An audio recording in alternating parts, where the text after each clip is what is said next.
ಮಕ್ಕಳ ಪರಿಸ್ಥಿತಿ ನೋಡಿ, ಚಿಕ್ಕ ಚಿಕ್ಕ ಮಕ್ಕಳ ಪರಿಸ್ಥಿತಿ ನೋಡಿ. ಇಲ್ಲಿ ಕಪ್ಪು ಧೂಳು. ನಾನು ಕೇಳೋದೇ, ಈ ರಾಜಕಾರಣಿಗಳು ಯಾರು ಇದ್ದಾರೆ, ಈ ಫ್ಯಾಕ್ಟರಿಗಳನ್ನ ಸಮರ್ಥನೆ ಮಾಡ್ಕೊಳ್ತಿರಲ್ಲ, ನಿಮ್ಮ ಮಕ್ಕಳನ್ನ ತಂದು ಹೀಗೆ ಬಿಡ್ತೀರಾ ಇಲ್ಲಿ ಅಂತ. ಇದು ಹಿರೇಬಾಗನಾಡು ಗ್ರಾಮ, ಕೊಪ್ಪಳದ ಮಕ್ಕಳ ಪರಿಸ್ಥಿತಿ, ಸುತ್ತಮುತ್ತ ಫ್ಯಾಕ್ಟರಿ ಇರುವಂತ ಕಾರಣಕ್ಕಾಗಿ. ನೋಡಿ ಇಲ್ಲಿ ಪ್ರತಿದಿನ ಪ್ರತಿಯೊಬ್ಬರ ಮನೆಯಲ್ಲೂ ಬೆಳಗ್ಗೆ ಮುಂಚೆ ಇದೆ ಹಣೆ ಬರ. ಬೆಳಗ್ಗೆ ಏಳಬೇಕು, ಈ ರೀತಿಯಾಗಿ ಕ್ಲೀನ್ ಮಾಡಬೇಕು. ನೋಡಿ ಇಲ್ಲಿ ತೊಳಿತಾ ಇದ್ದಾರೆ. ಇಲ್ಲಿರುವಂತ ನೀರು ಕಲುಷಿತ ಆಗಿದೆ, ಈ ಭಾಗದಲ್ಲಿರುವಂತ ಆಹಾರ ಕಲುಷಿತ ಆಗಿದೆ. ಜನ ಹೇಳ್ತಾರೆ ನಮಗೆ ಫ್ಯಾಕ್ಟರಿ ಬೇಡ ಅಂತ ಹೇಳಿ, ಆದ್ರೆ ಜನರ ಮಾತನ್ನ ಮೀರಿ ಇಲ್ಲಿ ಫ್ಯಾಕ್ಟರಿಗಳು ಬೇಕು ಅನ್ನೋದು ನಮ್ಮ ರಾಜಕಾರಣಿಗಳ ಒತ್ತಾಯ, ನಮ್ಮ ರಾಜಕಾರಣಿಗಳ ಒತ್ತಡ.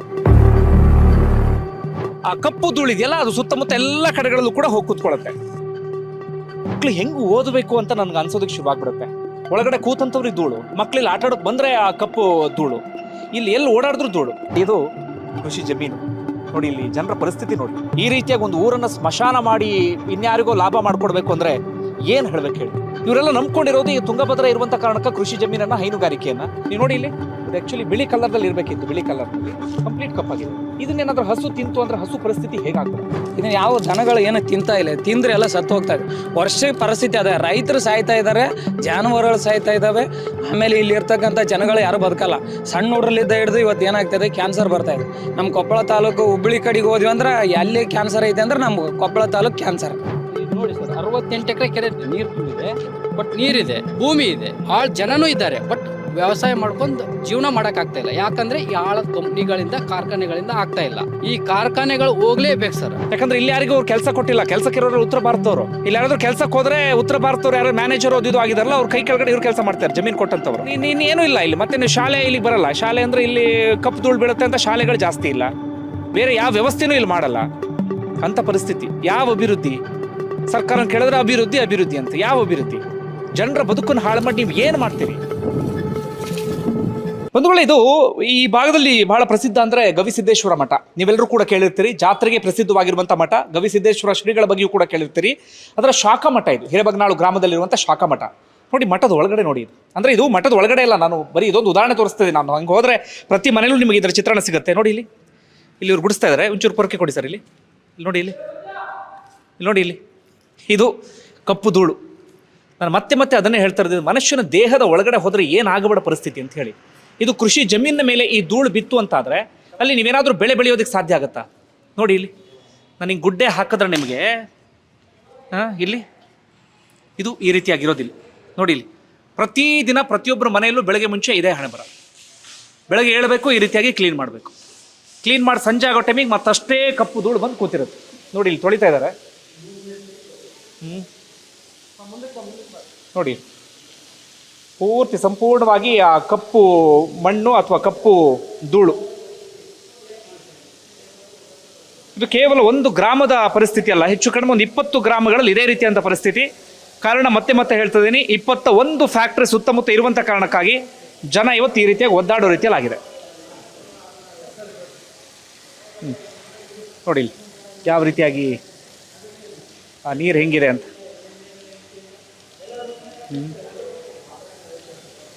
ಇಲ್ಲಿರುವಂಥ ನೀರು ಕಲುಷಿತ ಆಗಿದೆ, ಈ ಭಾಗದಲ್ಲಿರುವಂಥ ಆಹಾರ ಕಲುಷಿತ ಆಗಿದೆ.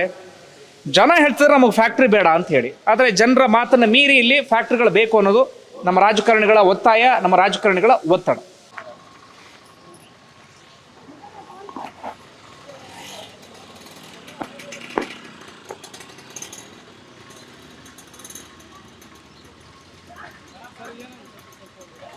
ಬಂಧುಗಳೇ, ಇದು ಬರೀ ಉದಾಹರಣೆ ಅಷ್ಟೇ ನಾನು ನಿಮಗೆ ತೋರಿಸ್ತಾ ಇರೋದು. ಪ್ರತಿ ಮನೆಗೆ ಹೋದರೆ ನಿಮಗೆ ಈ ರೀತಿಯಾಗಿ ಒಬ್ಬೊಬ್ಬರು ಪೇಷಂಟ್ ಸಿಗ್ತಾ ಹೋಗ್ತಾರೆ ನಿಮಗೆ.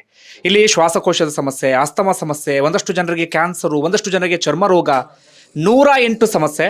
ಹಾಗೆ ಪ್ರತಿ ಮನೇಲಿ ಈ ರೀತಿಯಾಗಿ ನೆಬುಲೈಸೇಷನ್ ಮಷಿನ್ ಇದೆಯಲ್ಲ, ಇದನ್ನು ಇಟ್ಕೊಳ್ಳೇಬೇಕಾದಂಥ ಪರಿಸ್ಥಿತಿ ಎದುರಾಗಿದೆ. ಸಣ್ಣ ಮಕ್ಕಳಿಂದ ಹಿಡಿದು ವಯಸ್ಸಾದವರು ಎಲ್ಲರಿಗೂ ಕೂಡ. ನಾವು ಒಬ್ಬೊಬ್ಬರ ಮನೇಲಿ ನೋಡ್ತೀವಲ್ಲ, ಇಲ್ಲಿ ಪ್ರತಿಯೊಬ್ಬರು ಮನೇಲೂ ಕೂಡ ಇರಬೇಕಾದಂಥ ಪರಿಸ್ಥಿತಿ ಇದೆ. ನೋಡಿ, ಸಾಧ್ಯ ಆದರೂ ಮಾತಾಡ್ಸೋಕೆ ಟ್ರೈ ಮಾಡ್ತೀನಿ. ಇವರಿಗೆ ಆಸ್ತಮಾ ಸಮಸ್ಯೆ ಇದೆ, ತೆಗಿಸ್ಬೋದಲ್ಲ ಅಮ್ಮ? ಮಾತಾಡ್ತೀರಾ? ಏನ್ ಸಮಸ್ಯೆ ಆಗಿದೆ ಅಮ್ಮ ನಿಮಗೆ? ಅಸ್ತಮಾ ಸಮಸ್ಯೆ ಯಾಕೆ? ಅವಾಗ್ಲಿಂದ ಒದ್ದಾಡ್ತಾ ಇದ್ದೀರಿ? ಬಾಳ ತೋರ್ಸಿವ್ರಿ, ಕಡಿಮೆ ಆಗಿಲ್ಲ. ಈಗ ಉಸಿರಾಡೋಕೆ ಸಮಸ್ಯೆ ಆಗುತ್ತೆ ನಿಮಗೆ? ನಿಮ್ಮ ನೋಡ್ತಾ ಇದ್ರೆ ಗೊತ್ತಾಗತ್ತೆ ನಮ್ಗೆ. ಈಗೇನು ಈ ಫ್ಯಾಕ್ಟ್ರಿಗಳಿಂದ ಈ ಧೂಳುಗಳೆಲ್ಲ ಬರುತ್ತಲ್ಲ, ಅದರಿಂದ ಏನು ಸರ್ ಪ್ರತಿ ಮನೇಲಿ ಹಿಂಗೇನ ಹಿಂಗೆ? ಹೌದು ಸರ್, ಬಹಳಷ್ಟು ಜನಕ್ಕೆ ಅಸ್ತಮಾ ಐತ್ರಿ. ಇವರಿಗೆ ಮಂಗಳೂರು ಮೂಲದ ತಮಿಳ್ನಾಡು ಮೂಲದ ಆಸ್ಪತ್ರೆ ರೀ, ಮಂಗಳೂರು ಆಗಿರೋದ, ಅಲ್ಲಿ ತೋರಿಸಿದ್ವಿ. ಇಲ್ಲಿ ಕೊಪ್ಪಳ ಜಿಲ್ಲಾಸ್ಪತ್ರೆ ಅಂತೂ ಬಹಳ ಸಲ ಹೋಗಿವಿ. ಬಿಟ್ರೆ ಹುಬ್ಳಿ KIMS ಆಸ್ಪತ್ರೆ ಅಲ್ಲಿ ಕೂಡ ಹೋಗಿದೀವಿ. ಎಲ್ಲಿ ನೋಡಿಲ್ರಿ, ಆಗಲ್ಲ ಕರ್ಕೊಂಡ್ ಹೋಗ್ಬಿಡ್ರಿ ಅಂತ ಹೇಳಿದಾರೆ. ಇರಷ್ಟು ದಿನ ಇರ್ಲಿ ಅಂತ ಕರ್ಕೊಂಡ್ ಬಂದಿವ್ರಿ. ಅವ್ರು ಯಾವ ದೇವ್ರ ಆಶೀರ್ವಾದ ಏನೋ ಇನ್ನೂ ಗಟ್ಟಿ ಅದಾರ. ಇಲ್ಲಿ ಬಹುತೇಕ ಎಲ್ಲ ಮನೇಲಿ ಇದೇ ರೀತಿ ಸ್ಥಿತಿ. ಎಲ್ಲ ಬಹಳಷ್ಟು ಜನರಿಗೆ ಇದೇ ತರ ಐತೆ ಪರಿಸ್ಥಿತಿ. ಒಂದು ವೇಳೆ ನಾನು ಇಡೀ ದಿನ ಇಲ್ಲಿ ಓಡಾಡ್ತಾ ಇದ್ರೆ, ಒಂದಷ್ಟು ಜನರ ಮನೆಗೆ ಹೋಗ್ತಾ ಇದ್ರೆ, ಬಹುತೇಕ ಎಲ್ಲರ ಮನೇಲೂ ನಮಗೆ ಈ ಚಿತ್ರಣ ಸಿಗುತ್ತೆ. ಅಂದರೆ ಯಾವುದೋ ಒಂದು ಉದಾಹರಣೆ ಅಂತಲ್ಲ ಇದು, ಯಾವುದೋ ಒಬ್ಬರು ಪೇಷಂಟ್ ಇದ್ದಾರೆ ಅಂತಲ್ಲ, ಪ್ರತಿ ಮನೇಲಿ ಈ ರೀತಿಯಾಗಿ ಸಿಗುತ್ತೆ. ನಾನು ಮತ್ತೆ ಅದನ್ನೇ ಹೇಳ್ತಾ ಇರೋದು ರಾಜಕಾರಣಿಗಳಿಗೆ, ದರಿದ್ರ ರಾಜಕಾರಣಿಗಳಿಗೆ. ನಿಮ್ಮ ಮನೇಲಿ ಹೀಗಾಗಿದ್ರೆ ನೀವು ಸಹಿಸ್ಕೋತಾ ಇದ್ರಾ? ನಿಮ್ಮ ಮಕ್ಳಿಗೆ ಹೀಗಾಗಿದ್ರೆ ಸಹಿಸ್ಕೋತಾ ಇದ್ರ? ನಿಮ್ಮ ಕುಟುಂಬದವ್ರಿಗೆ ಹೀಗಾಗಿ ಸಹಿಸ್ಕೋತಾ ಇದ್ರಾ? ನಿಮ್ಮೆಲ್ರಿಗೂ ಒಂದು ಸವಾಲನ್ನು ಹಾಕ್ತೀನಿ. ಯಾರ್ಯಾರು ಈ ಫ್ಯಾಕ್ಟರಿನ ಸಮರ್ಥನೆ ಮಾಡ್ಕೊಳ್ತಾರೆ? MB ಪಾಟೀಲ್ ಹೇಳ್ತಾ ಇದ್ರು ಏನೋ ಇನ್ನೊಮ್ಮೆ ನಾವು ಅದನ್ನು ಮರುಪರಿಶೀಲಿಸ್ತೀವಿ ಅಂತ ಹೇಳಿ. ಅದೇ MB ಪಾಟೀಲ್ರು ಹಾಗೆ ಅವ್ರ ಕುಟುಂಬದವರು ಒಂದು ವಾರ ಈ ಊರಲ್ಲಿ ಬಂದು ಇದ್ದು ಹೋಗ್ಲಿ, ಒಂದು ವಾರ ಇದ್ದು ಹೋಗ್ಲಿ ಸಾಕು, ಜಾಸ್ತಿ ದಿನ ಬೇಡ. ಹಾಗೆ ಇಲ್ಲಿ ಸಮಸ್ಯೆ ಅರ್ಥ ಆಗತ್ತೆ. ಎಲ್ಲೋ ಕುತ್ಕೊಂಡು ಯಾರ್ದೋ ಲಾಭಕ್ಕೆ ಅಭಿವೃದ್ಧಿ ಮಣ್ಣು ಮಸಿ ಅಂತ ಭಾಷಣ ಮಾಡಿದ್ರೆ ಆಗಲ್ಲ. ವಾಸ್ತವ ಸ್ಥಿತಿ ನೋಡಬೇಕು. ನಾನು ಮತ್ತೆ ಪ್ರತಿ ಹಂತದಲ್ಲೂ ಅದನ್ನೇ ಹೇಳ್ತಾ ಇರೋದು. ಜನರನ್ನ ಕೊಂದು ಯಾವ ಅಭಿವೃದ್ಧಿ ಮಾಡಬೇಕಾಗಿಲ್ಲ, ಅಥವಾ ಜನರ ಜೀವನ ಹಾಳು ಮಾಡಿ ಅಭಿವೃದ್ಧಿ ಮಾಡಬೇಕಾಗಿಲ್ಲ, ಅಥವಾ ಯಾವುದೋ ಒಂದು ಊರನ್ನ ಸ್ಮಶಾನದ ರೀತಿಯಲ್ಲಿ ಮಾರ್ಪಡಿಸಿ ನೀವು ಅಭಿವೃದ್ಧಿ ಮತ್ತೊಂದು ಮಣ್ಣು ಅಂತ ಹೇಳ್ತಾ ಹೋದ್ರೆ ನಾಚಿಕೆ ಆಗ್ಬೇಕು ನಿಮ್ಮೆಲ್ಲರಿಗೂ ಕೂಡ. ಒಂದು ವೇಳೆ ಈ ಊರಿನ ಬೇರೆ ಬೇರೆ ಚಿತ್ರಣವನ್ನ ಗಮನಿಸಿದ್ವಿ. ಈಗ ಹಿರೇಬಗನಾಳದ ಸ್ಕೂಲ್ ಇದು, ಪ್ರೌಢಶಾಲೆ. ನಮ್ಮ ನೋಡಿ ಒಂದು ಎಲೆ ತೋರಿಸ್ತಾ ಇದ್ದೀನಿ ಇಲ್ಲಿ. ಎಲೆ ಹೆಂಗೆ ಬದಲಾಗಿ ಹೋಗಿದೆ ನೋಡಿ. ಇಲ್ಲಿ ಈ ಆವರಣದಲ್ಲಿರೋ ಎಲೆ, ಸ್ಕೂಲ್ ಆವರಣದಲ್ಲಿರೋ ಎಲೆ. ಹಾಗೆ ಸ್ಕೂಲ್ ಆವರಣದ ಒಳಗಡೆ ಹೋಗೋಣ ನೋಡಿ. ಇಲ್ಲ ಮಕ್ಳು ಹೆಂಗೆ ಓದಬೇಕು ಅಂತ ನನಗೆ ಅನ್ಸೋದಕ್ಕೆ ಶುರುವಾಗ್ಬಿಡುತ್ತೆ. ಒಳಗಡೆ ಕೂತಂಥವ್ರಿಗೆ ಧೂಳು, ಮಕ್ಳಿಲ್ಲಿ ಆಟ ಆಡೋಕೆ ಬಂದರೆ ಆ ಕಪ್ಪು ಧೂಳು, ಇಲ್ಲಿ ಎಲ್ಲಿ ಓಡಾಡಿದ್ರು ಧೂಳು ನೋಡಿ. ಇಲ್ಲಿ ಡೋರ್ ಮೇಲೆ ಧೂಳು. ಬನ್ನಿ ನಿಮಗೆ ಇನ್ನು ನೀಟಾಗಿ ತೋರಿಸ್ಬೇಕಂದ್ರೆ ಇಲ್ಲಿ ನೋಡಿ. ಇಲ್ಲಿ ಈ ಸ್ಕೂಲು ಕಿಟಕಿನ ಓಪನ್ ಮಾಡಿದ್ರೆ ಸಾಕು, ನಿಮಗೆ ಕಂಪ್ಲೀಟ್ ಇಲ್ಲಿ ಒಳಗಡೆ ಧೂಳು. ಅವ್ರು ಕೂತ್ಕೊಳ್ಳುವಂಥ ಡೆಸ್ಕಿಂದ ಹಿಡಿದು ಪ್ರತಿಯೊಂದು ಧೂಳು ನೋಡಿ. ಇಲ್ಲಿ ನಿಮಗೆ ನೀಟಾಗಿ ಕ್ಲಿಯರ್ ಪಿಕ್ಚರ್ ಸಿಗುತ್ತೆ ನೋಡಿ. ಈಗ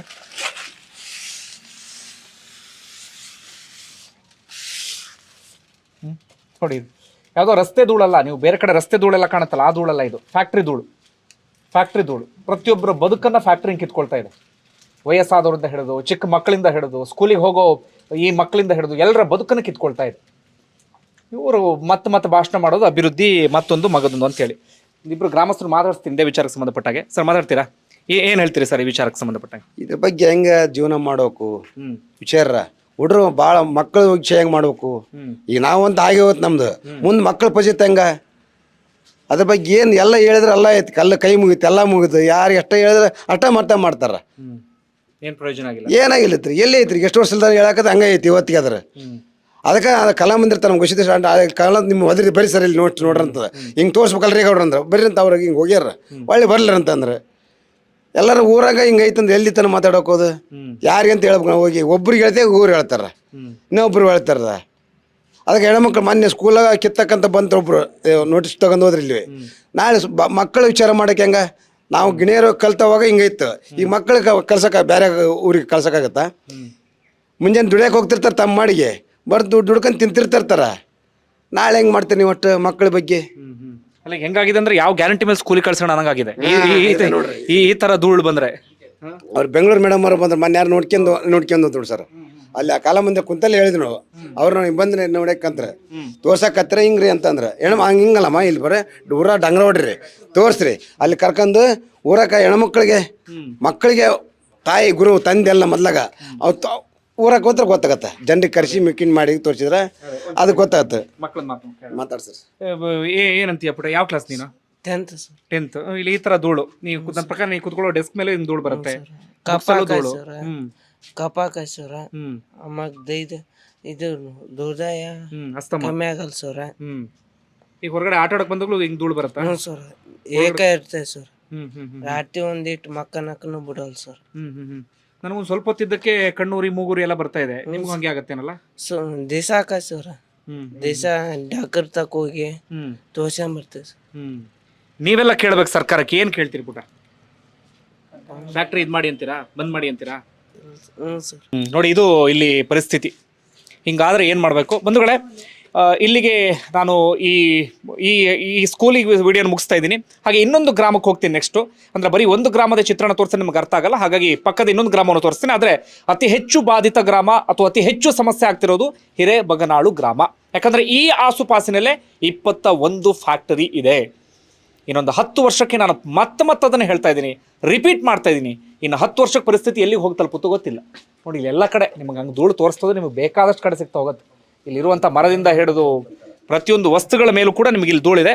ಹಾಗೆ ಬನ್ನಿ, ಹಿರೇಬಗನಾಳು ಗ್ರಾಮ ಆಯಿತು. ಹಾಗೆ ಇನ್ನೊಂದು ಗ್ರಾಮದ ಚಿತ್ರಣವನ್ನು ತೋರಿಸಿ ನಾನು ಈ ವಿಡಿಯೋವನ್ನು ಇಲ್ಲಿಗೆ ಮುಗಿಸ್ತೇನೆ. ಭಾಗದ ಜನ ನೆಚ್ಕೊಂಡಿರೋದೇ ಕೃಷಿಯಲ್ಲೇ ಬದುಕನ್ನು ಕಟ್ಕೊಂಡಿದ್ದಾರೆ. ನಿಮಗೆ ತುಂಗಭದ್ರಾ ನಾಲೆ ಇದೆಯಲ್ಲ, ಅಲ್ಲೇ ಸಮೀಪಕ್ಕೆ ಬರುತ್ತೆ, ಅದರ ನೀರು ಬರುತ್ತೆ. ಅಂದರೆ ಈ ಭಾಗದ ಜನ ಒಂದು ರೀತಿಯಲ್ಲಿ ಅದೃಷ್ಟವಂತರೇ ಆಗಿದ್ರು. ಯಾಕಂದರೆ ಭಾಳ ನೀಟಾಗಿ ನೀರು ಬರ್ತಾ ಇತ್ತು, ತುಂಗಭದ್ರಾ ನೀರಿತ್ತು, ಫಲವತ್ತಾದಂಥ ಜಮೀನಿತ್ತು. ಆದರೆ ಹೆಚ್ಚು ಕಡಿಮೆ ಒಂದು 23 ವರ್ಷಗಳಿಂದ ಯಾವಾಗ ಇಲ್ಲಿ ಸುತ್ತಮುತ್ತ ಫ್ಯಾಕ್ಟ್ರಿಗಳೇ ಬರೋದಕ್ಕೆ ಶುರುವಾಗುತ್ತೋ ಈ ಜನರ ಹಣೆ ಬರಹ ಸಂಪೂರ್ಣ ಬದಲಾಗಿ ಹೋಗಿದೆ. ಅಂದರೆ ಒಳ್ಳೆ ರೀತಿಯಲ್ಲ. ಜನರ ಬದುಕು ಇವತ್ತು ಎಷ್ಟು ದುಸ್ತರ ಆಗಿಬಿಟ್ಟಿದೆ ಅಂದರೆ ಇನ್ನೊಂದು 10-20 ವರ್ಷಕ್ಕೆ ಹೀಗೆ ಇದ್ಬಿಟ್ರೆ ಎಲ್ಲಿಗೆ ಹೋಗಿಬಿಡುತ್ತೋ ಗೊತ್ತಿಲ್ಲ. ಈಗ ಇಲ್ಲಿ ವಯಸ್ಸಾದವರು ಆತಂಕಗೊಂಡಿರೋದೇನಪ್ಪ ಅಂದರೆ ನಮ್ಮ ಬದುಕು ಹೇಗೋ ಮುಗಿದೋಯ್ತು, ಆದರೆ ನಮ್ಮ ಮಕ್ಕಳ ಪರಿಸ್ಥಿತಿ ಏನು ಅಂತ ಹೇಳಿ ನಾನು ನಿಮಗೆ ವಾಸ್ತವ ಚಿತ್ರಣ ತೋರಿಸ್ತಾ ಹೋಗ್ತೀನಿ. ಗ್ರೌಂಡ್ ರಿಯಾಲಿಟಿ ನಾವು ಅರ್ಥ ಮಾಡ್ಕೊಳ್ಬೇಕು, ಆಗ ಮಾತ್ರ ನಮಗೇನು ಎತ್ತ ಅಂತ ಅರ್ಥ ಆಗುತ್ತೆ. ನೋಡಿ ಬಂಧುಗಳೇ, ನಿಮಗೆ ಅಲ್ಲೊಂದು ಫ್ಯಾಕ್ಟ್ರಿ ಕಾಣಿಸ್ತಾ ಇದೆ, ಸ್ಟೀಲ್ ಫ್ಯಾಕ್ಟ್ರಿ. ಅದು ಒಂದು ಪ್ರತಿಷ್ಠಿತ ಕಂಪನಿಗೆ ಸೇರಿರುವಂಥ ಫ್ಯಾಕ್ಟ್ರಿ. ಇದು ಎಷ್ಟು ದೂರದಲ್ಲಿದೆ? ಅದು ರೆಡ್ ಝೋನ್ಗೆ ಸೇರಿರುವಂಥ ಫ್ಯಾಕ್ಟ್ರಿ ಎಷ್ಟು ದೂರದಲ್ಲಿದೆ? ಪಕ್ಕದಲ್ಲಿ ಇವರ ಕೃಷಿ ಜಮೀನಿದೆ, ಅಲ್ಲೊಂದು ಪಕ್ಕದಲ್ಲಿ ಒಂದು ವಾಲ್ ಇದೆ, ಕಾಂಪೌಂಡ್ ಇದೆ, ಕಾಂಪೌಂಡ್ ಪಕ್ಕದಲ್ಲಿ ಫ್ಯಾಕ್ಟ್ರಿ ಇದೆ. ರೆಡ್ ಝೋನ್ ಫ್ಯಾಕ್ಟ್ರಿಗಳಿಗೆ ಅದರದ್ದೇ ಆದಂಥ ನಿಯಮಗಳಿದ್ದಾವೆ. ಜನವಸತಿ ಪ್ರದೇಶದಿಂದ ಇಂತಿಷ್ಟು ದೂರದಲ್ಲಿರಬೇಕು ಅಥವಾ ಕೃಷಿ ಜಮೀನಿನಿಂದ ಇಂತಿಷ್ಟು ದೂರದಲ್ಲಿರಬೇಕು ಅಂತ ಹೇಳಿ ಯಾವ ನಿಯಮವನ್ನು ಕೂಡ ಫಾಲೋ ಮಾಡ್ತಾ ಇಲ್ಲ. ಸಚಿವರಾಗಿರುವಂಥ MB ಪಾಟೀಲರು ಅದಕ್ಕೆ ಸಂಬಂಧಪಟ್ಟಾಗ ಬೇರೆ ಬೇರೆ ರೀತಿಯ ಸಮರ್ಥನೆಯನ್ನು ಕೊಡ್ತಾರೆ. ಇಂಥ ಅಭಿವೃದ್ಧಿಯನ್ನು ಯಾರು ಕೇಳ್ತಾರೆ ಹೇಳಿ? ಬರೀ ನಾವು ಬದುಕೋದಲ್ಲ, ನಮ್ಮ ಫ್ಯೂಚರ್ ಜನ್ರೇಷನ್ ಬಗ್ಗೆ ಯೋಚನೆ ಮಾಡಬೇಕು. ನಮ್ಮ ಮುಂದಿನ ಜನ್ರೇಷನ್ ನಮ್ಮೆಲ್ಲರಿಗೂ ಕೂಡ ಚೀತು ಅಂತ ಉಗಿಯುತ್ತೆ. ಇಂಥದ್ದೊಂದು ಪರಿಸ್ಥಿತಿನ ತಂದಿಟ್ಬಿಟ್ರಲ್ಲ ಅಂತ ಹೇಳಿ. ನೋಡಿ ಆ ಕಡೆ ಪಕ್ಕದಲ್ಲಿ ನೋಡಿ, ಅಲ್ಲೊಂದು ಫ್ಯಾಕ್ಟ್ರಿ ಇದೆ. ನಿಮಗೆ ಇಲ್ಲಿರುವಂಥ ಹೊಲದ ಸುತ್ತಮುತ್ತವೇ ನಿಮಗೆ ಒಂದು 3-4 ಫ್ಯಾಕ್ಟ್ರಿ ಕಾಣುತ್ತೆ. ಅಲ್ಲೊಂದು ಕಾಣುತ್ತೆ, ಆ ಕಡೆ ಒಂದು ಕಾಣುತ್ತೆ, ಅದರ ಪಕ್ಕದಲ್ಲಿ ಒಂದು ಕಾಣುತ್ತೆ. ಅಲ್ಲಿ ಬರುವಂಥ ಕಪ್ಪು ಧೂಳು ಇಲ್ಲೆಲ್ಲ ಕಡೆಗಳಲ್ಲೂ ಕೂಡ ಕುತ್ಕೊಂಡ್ಬಿಟ್ಟಿದೆ. ನಿಮ್ಗೆ ಇನ್ನಷ್ಟು ವಾಸ್ತವ ಚಿತ್ರಣವನ್ನು ಈಗ ಗಮನಿಸ್ತಾ ಹೋಗೋಣ. ನಾನು ನಿಮಗೆ ಹೊಲದ ಮಣ್ಣನ್ನು ತೋರಿಸ್ತೀನಿ. ನೋಡಿ, ಒಂದು ಕಾಲದಲ್ಲಿ ಇದು ಫಲವತ್ತಾದಂಥ ಜಮೀನು. ಈಗ ಇಲ್ಲೊಬ್ರು ಹೇಳ್ತಾ ಇದ್ರು, ಬಹಳ ಚೆನ್ನಾಗಿ ಹೇಳ್ತಾ ಇದ್ರು, ಒಂದು ಕಾಲದಲ್ಲಿ ಮಲ್ನಾಡು ರೀತಿಯಲ್ಲಿತ್ತು ನಮ್ಮ ಜಾಗ, ನಾವೆಲ್ಲರೂ ಕೂಡ ಒಂದು ಒಳ್ಳೆ ತಂಪು ಪ್ರದೇಶದಲ್ಲಿ ಓಡಾಡೋ ರೀತಿಯಲ್ಲಿತ್ತು, ಆದರೆ ಈಗ ಬದಲಾಗ್ಬಿಟ್ಟಿದೆ ಅಂತ. ನೋಡಿ ಇಲ್ಲಿ ಇದು ಕಂಪ್ಲೀಟ್, ಇಲ್ಲಿ ಕಂಪ್ಲೀಟ್ ಇದ್ರ ಮೇಲೆ ಕಪ್ಪು ಧೂಳು ಕುತ್ಕೊಂಡಿದೆ. ನೋಡಿ ಇದು ಈ ಮಣ್ಣು ಹೆಂಗಾಗ್ಬಿಟ್ಟಿದೆ ಅಂದರೆ ಆ ಕಪ್ಪು ಕಣ ಕುತ್ಕೊಳ್ಳೋದ್ರಿಂದ ಅಥವಾ ಕಪ್ಪು ಧೂಳು ಕುತ್ಕೊಳ್ಳೋದ್ರಿಂದ ಮಣ್ಣು ಸಿಕ್ಕಾಬಟ್ಟೆ ಒಂದು ರೀತಿಯಲ್ಲಿ ಹೊರಟಾಗ್ಬಿಟ್ಟಿದೆ. ಆ ಭೂಮಿಯ ಫಲವತ್ತತೆ ಯಾವುದೂ ಕೂಡ ಉಳ್ಕೊಂಡಿಲ್ಲ. ಅಂದರೆ ಒಂದು ಅರ್ಥ ಮಾಡ್ಕೊಳ್ಳಿ, ಕಪ್ಪು ಧೂಳಿನಿಂದ ಮಣ್ಣು ಸಂಪೂರ್ಣವಾಗಿ ಹಾಳಾಗಿ ಹೋಗಿದೆ. ಮಣ್ಣಿನ ಫಲವತ್ತತೆ ಏನೂ ಇಲ್ಲ, ಇದರಲ್ಲಿ ವಿಷದ ಅಂಶ ಕುತ್ಕೊಂಡಿದೆ. ಇದರಲ್ಲಿ ಬೆಳೆ ಬೆಳೆದ್ರೆ ಮತ್ತೆ ನಾವು ತಿನ್ನೋದು ಯಾವುದನ್ನು ಹೇಳಿ? ಇದೇ ವಿಷ ನಮ್ಮ ದೇಹದ ಒಳಗಡೆ ಎಂಟ್ರಿ ಕೊಡುತ್ತೆ. ಇದರಲ್ಲಿ ಬೆಳೆ ಬೆಳೆದಾಗ ಮತ್ತೊಮ್ಮೆ ನಮ್ಮ ದೇಹದ ಒಳಗಡೆ ವಿಷ ಹೋಗುತ್ತೆ ಒಂದು. ಹಾಗೆ ನೀವು ಇಲ್ಲಿ ಇದನ್ನೆಲ್ಲ ನೋಡ್ತಾ ಹೋಗಿ, ಇನ್ನು ಬೇಕಾದಷ್ಟು ತೋರಿಸ್ತಾ ಹೋಗ್ಬೋದು ನಾನು ನಿಮಗೆ. ಇಲ್ಲಿ ನೋಡಿ, ಇಲ್ಲೊಂದು ನೋಡಿ, ಇಲ್ಲಿ ನೋಡಿ, ಇದ್ರ ಮೇಲೆ ಮುಟ್ತಿ ನೋಡಿ, ಇದು ಅಂಟ್ಕೊಂಡು ಬಿಟ್ಟಿದೆ. ಇದು ನೋಡಿ, ತೆಗಿಯೋಕ್ಕಾಗಲ್ಲ, ಅಂಟ್ಕೊಂಡು ಬಿಟ್ಟಿದೆ. ನೋಡಿ ಇಲ್ಲಿ ಇದೇನು ಸರ್? ಇದೇನು ಬೆಳೆ ಇದು? ಸರ್ ಇದು ಹೆಸರು ಕಾಳು ಸರ್. ಇದೇನಾಗಿದೆ? ಇದು ನೋಡಿ ಸರ್, ಇದು ಸದೃಢವಾಗಿ ಬೆಳಿಬೇಕು ಸರ್. ಇದು ದಪ್ಪ ಬರ್ಬೇಕಿತ್ತು ಸರ್. ಇದು ಕಾಳು ಈ ತರ ಇದು ಸಣ್ಣದಾಗಿಬಿಟ್ಟಿದೆ ಸರ್. ಇದು ತಿನ್ನೋಕ್ಕೂ ಸತ ಯೋಗ್ಯವಲ್ಲ ಸರ್. ಇದು ನಸು ಸತ ತಿನ್ನಲ್ಲ ಸರ್, ಆ ತರ ಆಗಿದೆ ಸರ್ ಇದು. ನೋಡಿ ಇಲ್ಲಿ ಈ ಬೆಳೆ ಒಂದು ಕಾಲದಲ್ಲಿ ಬಹಳ ಚೆನ್ನಾಗಿ ಬರ್ತಾಯಿತ್ತಂತೆ, ಯಾಕಂದ್ರೆ ಇವ್ರಿಗೆ ನೀರು ಚೆನ್ನಾಗಿತ್ತಲ್ಲ, ಆ ಕಾರಣಕ್ಕಾಗಿ. ಆದರೆ ಇವತ್ತು ಇದು ಏನೂ ಇಲ್ಲ, ಇದರಲ್ಲಿ ಕಂಪ್ಲೀಟ್ ಇದು ಕಳ್ಕೊಂಡು ಬಿಟ್ಟಿದೆ. ನಾವು ತಿಂದರೆ ಒಳಗಡೆ ನಮ್ಮ ದೇಹಕ್ಕೆ ಹೋದರೆ ಇದು ಮತ್ತೆ ವಿಷ ಸೇರಿದಂಗೆ ಆಗುತ್ತೆ. ನೋಡಿ ಇಲ್ಲಿ ಯಾವ ರೀತಿಯ ಕಂಪ್ಲೀಟ್ ಇದಾಗಿ ಹೋಗ್ಬಿಟ್ಟಿದೆ ಅಂತ ಹೇಳಿ. ಆಗ ಭಾಳ ಚೆನ್ನಾಗಿ ಹೇಳ್ತಾ ಇದ್ರು, ಒಂದು ಕಾಲದಲ್ಲಿ ಈರುಳ್ಳಿನ ನಾವು ಎಷ್ಟು ಬೆಳೀತಾ ಇದ್ವಿ ಅದರ ಅರ್ಧನೂ ಈಗಿಲ್ಲ ಅಂತ ಹೇಳಿ. ಹಾಗೆ ನೀರಿನ ಪರಿಸ್ಥಿತಿ ಇಲ್ಲಿ ಏನಾಗ್ಬಿಟ್ಟಿದೆ ಅಂದರೆ, ನಾನು ಅವ್ರನ್ನೇ ಕೇಳಿ ಹೇಳ್ತೀನಿ, ನೀರಿಂದ ಏನಾಗಿದೆ ಸರ್? ಈಗ ನೀರೆಲ್ಲ ಸಪ್ಪಾಗ್ಬಿಟ್ಟಿದೆ ಸರ್. ಅದು ಈಗ CMC ಎದ್ದದ್ದು ಹೋಗಿ ಸಪ್ಪಾಗಿ ಅದು ಬರ್ತಾ ಹೆಂಗಾಗ್ತಿದೆ ಅಂದ್ರೆ ಮಣ್ಣು ಗಡಿಸ್ತಾನ ಆಗ್ತಿದೆ ನೀರ್ ಆಸ್ತಿಯಾಗಲ್ಲಿ. ಈ ಸಿಹಿ ನೀರು ಹೋಗ್ಬಿಟ್ಟದೆ. ಅದು ವರ್ಷಲಿಂತ ವರ್ಷಕ್ಕೆ ಗ್ರೌಂಡ್ ವಾಟರ್ ಲೆವೆಲ್ ಏನಾಗ್ತದೆ ಅಂದ್ರೆ ಅದು ತನ್ನ ಇದನ್ನ ಕಳ್ಕಣ ಕಟ್ಟಿಬಿಟ್ಟದೆ ಸರ್, ಸತ್ವವನ್ನು ಕಳ್ಕಣ ಕಟ್ಟಿಬಿಟ್ಟೆ. ಮತ್ತೊಂದು ಹೇಳ್ತಾ ಇದ್ರಿ, ಈಗ ನೀರು ಬರೋದೇ ಸ್ಟಾಪ್ ಆಗ್ಬಿಟ್ಟಿದೆ ಇಲ್ಲಿ. ಹೌದು ಸರ್. ಈಗ ಅದು ಏನಾಗೈತೆ ಅಂದ್ರೆ ಇಲ್ಲಿ ಕಾರ್ಖಾನೆ ಅದು ಕಂಪ್ನಿ ಬಾಜು ಹಳ್ಳ ಇದೆ ಸರ್, ಹಳ್ಳ ಕೊಳ್ಳಗಳಿದಾವ. ಆ ಮಳೆಗಾಲದಾಗ ಏನಾಗುತ್ತೆ ಅಂದ್ರೆ ಕಂಟಿನ್ಯೂ ಹರಿತಾ ಇರ್ತಾವ ನೀರು. ಅಲ್ಲಿ ಏನಾಗೈತಿ, ಕಂಪ್ನಿ ತ್ಯಾಜ್ಯ ಅಷ್ಟು ಹರ್ಕೊಂಡು ತುಂಗಭದ್ರಾ ನದಿ ಸೇರ್ತಿದೆ ಸರ್. ಅದು ನದಿ ಸೇರೋದ್ರಿಂದ ಇಲ್ಲಿವರೆಗೂ ಬರ್ತದಂತೆ. ನಮ್ಮ ಹಿರಿಯರು ಹೇಳ್ತಾರ, ಊರ್ ಹತ್ರವರೆಗೂ ನೀರ್ ಬರ್ತತ್ತು, ಈಗ ಬರ್ತಾ ಇಲ್ಲ ಅಂತ ಹೇಳ್ತಾರ. ಊರು ತುಂಬೋದಕ್ಕೆ ನೀರ್ ಬರ್ತಾ ಇಲ್ಲ ಸರ್. ಅದು ಅಲ್ಲ, ನಾವೆಲ್ಲ ಅಂದ್ಕೊಂಡಿದ್ವಿ ಈ ಕೊಪ್ಪಳ ಭಾಗದ ಜನ ಎಲ್ಲ ತುಂಗಭದ್ರಾ ಡ್ಯಾಮ್ ಇದೆ, ನೀರಿದೆ, ಎಷ್ಟು ಅದೃಷ್ಟವಂತರು ಅಂತ. ಇಲ್ಲಿಗೆ ಬಂದ್ರೆ ನಿಮ್ಮ ಅದೃಷ್ಟ ಏನು ಅಂತ ನಮಗೆ ಗೊತ್ತಾಗ್ತಾ ಇದೆ. ಇಲ್ಲಿ ನೋಡಿ, ಇಲ್ಲಿ ಹೊಲದಲ್ಲಿ ಕೆಲಸ ಮಾಡ್ತಾ ಇರೋರು, ಈಗ ವಾಸ್ತು ಏನಾಗ್ಬಿಟ್ಟಿದೆ ಅಂದ್ರೆ ಇಲ್ಲಿ ಹೊಲಕ್ಕೆ ಕೆಲ್ಸಕ್ಕೆ ಬರೋರು ಯಾರು ಇಲ್ಲ. ನಾನೀಗ ಇಲ್ಲಿ ಒಂದು ಸ್ವಲ್ಪ ತಿದ್ದು ನಾನು ಸ್ವಲ್ಪ ಆ ಕಡೆ ಹೋಗಿ ಏನಾದರೂ ಉಗುಳಿದೆ ಅಂದರೆ ನನ್ನ ಉಗುಳಲ್ಲಿ ಕಪ್ಪು ಬರುತ್ತೆ, ಆ ಕಪ್ಪು ಧೂಳು ಬರುತ್ತೆ. ನಾನು ಇಲ್ಲೊಂದು ಬೆಳಗ್ಗೆಯಿಂದ ಸಂಜೆವರೆಗೆ ಕಾಲ ಕಳೆದೆ ಅಂದ್ರೆ ನನ್ನ ಮುಖ ಪೂರ್ತಿ ಆ ಕಪ್ಪು ಧೂಳು ಆವರಿಸ್ಕೊಂಡು ಬಿಡುತ್ತೆ, ನನ್ನ ದೇಹ ಪೂರ್ತಿ ಕಪ್ಪು ಧೂಳು ಆವರಿಸ್ಕೊಂಡು ಬಿಡುತ್ತೆ. ಹೀಗಾಗಿ ಇಲ್ಲಿ ಜಮೀನು ಮಾಲೀಕರು ಯಾರಿದ್ದಾರೆ ಅವ್ರಿಗೆ ಕೆಲಸ ಮಾಡ್ಸೋದು ಕಷ್ಟ ಆಗಿದೆ. ನಿಮ್ಗೆ 500,000 ಕೊಡ್ತೀವಿ ಅಂದ್ರೂ ಯಾರು ಕೆಲಸಕ್ಕೆ ಬರಲ್ಲ. 500,000 ಕೆಲಸ ಕೊಟ್ಟರು ಅಂದರೆ ಇವ್ರಿಗೆ ಏನು ಲಾಭ ಆಗುತ್ತೆ ಹೇಳಿ? ಏನು ಅಂದರೆ ಏನೂ ಇಲ್ಲದಂಥ ಪರಿಸ್ಥಿತಿ ನಿರ್ಮಾಣ ಆಗಿಬಿಡುತ್ತೆ. ಹಾಗೆ ಇನ್ನೊಂದು ದುರಂತ ಏನಪ್ಪ ಅಂದರೆ, ನಿಮ್ಮಲ್ಲಿ ತುಂಬ ಜನ ಯೋಚನೆ ಮಾಡ್ತಿರ್ಬೋದು, ಫ್ಯಾಕ್ಟ್ರಿ ಇದೆಯಲ್ಲ, ಫ್ಯಾಕ್ಟ್ರಿ ಕೆಲಸಕ್ಕೆ ಹೋಗ್ಬೋದಲ್ಲ ಅಂತೇಳಿ. ಫ್ಯಾಕ್ಟ್ರಿಲಿ ಕೆಲಸ ಕೊಟ್ಟಿರೋದು ಎಷ್ಟು ಜನಕ್ಕೆ? ಯಾರು ಭೂಮಿ ಕಳ್ಕೊಂಡಿರಲ್ಲ ಕೆಲವು ಮಂದಿಗೆ ಮಾತ್ರ. ಇಲ್ಲಿ ಯಜಮಾನ್ರು ಪೊಸಿಷನಲ್ಲಿ ಅಥವಾ ಮ್ಯಾನೇಜರ್ ಅಂತ ಹುದ್ದೆಯಲ್ಲಿ ಯಾರಿದ್ದಾರೆ ಅಂದರೆ, ಯಾರೋ ಉತ್ತರ ಭಾರತದಿಂದ ಬಂದವರೆಲ್ಲರೂ ಮ್ಯಾನೇಜರ್ ಅಂತ ಪೊಸಿಷನಲ್ಲಿ ಇದ್ದಾರೆ. ಅವ್ರು ಕೈ ಕೆಳಗಡೆ ಕೆಲಸ ಮಾಡ್ತಿರೋರು ಯಾರು? ಈ ಭೂಮಿಯನ್ನು ಕೊಟ್ಟಂಥವ್ರು. ಎಂಥ ದುರಂತರ್ರಿ, ಎಂಥ ಹಣೆ ಬರಹ ನಮ್ದೆಲ್ರದ್ದು ಕೂಡ. ಇದ್ರ ಬಗ್ಗೆ ಯೋಚನೆ ಮಾಡೋರು ಯಾರು ಗೊತ್ತಿಲ್ಲ. ನೋಡಿ ಇಲ್ಲಿ ಒಂದಷ್ಟು ಇವ್ರನ್ನ ಮಾತಾಡಿಸ್ತಾ ಹೋಗ್ತೀನಿ, ಅಮ್ಮಂದ್ರನ್ನ ಮಾತಾಡಿಸ್ತಾ ಹೋಗ್ತೀನಿ. ನೋಡಿ ಇಲ್ಲಿ ಎಲ್ಲ ಬರೀ ಅದೇ ಧೂಳು ಧೂಳು ಧೂಳು. ಇದು ಧೂಳು, ಇದು ಧೂಳು. ನೋಡಿ ಇದು ಒಮ್ಮೆ ಇನ್ನೊಂದು ಏನಪ್ಪ ಅಂದರೆ, ಸರಿ ಇದು ಕೀಳ್ಬೋದಾ ಇದೊಂದು? ನೋಡಿ ಇಲ್ಲಿ ಇದು ಅಂಟ್ಕೊಳತ್ತಿದು. ನೋಡಿ ನಿಮಗೆ ಇದು ಮಾಡಿದೆ ನೋಡಿ ಇಲ್ಲಿ, ಅಂಟ್ಕೊಂಡ್ಬಿಡುತ್ತೆ ನೋಡಿ ಇಲ್ಲಿ ನನ್ನ ಕೈ ಅದು ಎಲ್ಲ. ಆ ಪುಟ್ಟ ಮಕ್ಕಳು ಹೊಟ್ಟೆಗೆಲ್ಲ ಹೋಗ್ಬಿಟ್ರೆ ನೋಡಿ ಇಲ್ಲಿ. ಇದಕ್ಕೆ ಯಾರು ಕೆಲಸ ಮಾಡಕ್ ಬರ್ತಾರೆ ಹೇಳಿ? ಹಿಂಗೆ 500 ಅಲ್ಲ 1000 ರೂಪಾಯಿ ಕೊಡ್ತೀವಿ ಅಂದ್ರೂ ಯಾರು ಕೆಲಸ ಮಾಡಕ್ ಬರಲ್ಲ. ನೋಡಿ ಇಲ್ಲಿ ನಿಮ್ ಮುಖ ತೋರಿಸ್ಬೋದಲ್ಲ? ಇಲ್ಲಿ ನೋಡಿ ಇಲ್ಲಿ, ಇಲ್ಲಿ ನೋಡಿ ಇವ್ರ ಮುಖ ಕಂಪ್ಲೀಟ್ ನೋಡಿ ಇಲ್ಲಿ. ಇಲ್ಲೆಲ್ಲ ಇದು ಇವ್ರು ಹಾಕೊಂಡಿರೋ ಡ್ರೆಸ್ಸು ಪೂರ್ತಿ ಕಪ್ಪು. ನೋಡಿ ಇಲ್ಲಿ ಎಲ್ಲರೂ ಮುಖ ಚಿತ್ರಣನೇ ಗೊತ್ತಾಗ್ತಿಲ್ಲ. ಇವ್ರು ಕಂಪ್ಲೀಟ್ ಇವ್ರ ಮುಖ ಚಿತ್ರಣ ಬದಲಾಗ್ಬಿಟ್ಟಿದೆ ಅಂತ ಸ್ಥಿತಿಯಲ್ಲಿ ಈ ತರ ಆಗಿದೆ. ಹಾಗೆ ಇಲ್ಲಿ ಇದೇನ್ ಕಾಯಿ ಸರ್? ಇದು ಔಡ್ಲು ಕಾಯಿ. ಇದ್ರ ಒಳಗಡೆನು ಕಂಪ್ಲೀಟ್ ಅದೇ ಆ ವಿಷ ಬಂದು ಕುತ್ಕೊಂಡ್ಬಿಡತ್ತೆ. ಇದನ್ನ ಯಾವ್ದಾದ್ರು ಬಳಕೆ ಮಾಡಕ್ ಸಾಧ್ಯ ಆಗತ್ತಾ? ಹಾಕಿ ಸರ್. ನೋಡಿ ನೋಡಿ ಇಲ್ಲಿ ತೋರಿಸ್ತಾ ನೋಡಿ ಇಲ್ಲಿ ಇದ್ರ ಅಸಲಿ ಬಣ್ಣ ಯಾವುದು, ಈಗ ಆಗಿರೋ ಬಣ್ಣ ಯಾವ್ದು ನೋಡಿ.